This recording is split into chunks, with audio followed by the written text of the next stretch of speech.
میدونستی چرا پرستارای بخش نوزادان هیچ وقت نمیتونن گوشی داخل اتاقا ببرن؟ این داستانی که واسه تعریف میکنم لرزه به تنت میاره. سال 1990 توی بیمارستان محلی پرستاری به اسم اشک متوجه شد که نوزادان اتاق شماره 4 دقیقاً رأس ساعت 3 صبح با هم گریه میکنن. اش تصمیم گرفت برخلاف قوانین یک دوربین مخفی توی اتاق کار بذاره.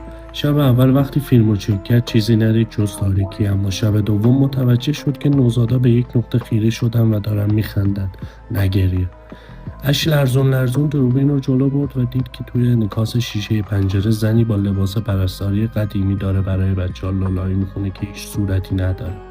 اش جیغ کشید و عقب رفت، اما وقتی به پشت سرش نگاه کرد دید تمام نوزادها بیدار شدن و دارن با همون لبخند عجیب به خود اش نگاه میکنن.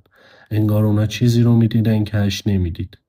بیمارستان همون هفته پلم شد و اش دیگه هیچ وقت حرف نزد. اگه تو بودی جرأت میکردی شب توی اون اتاق بمونی؟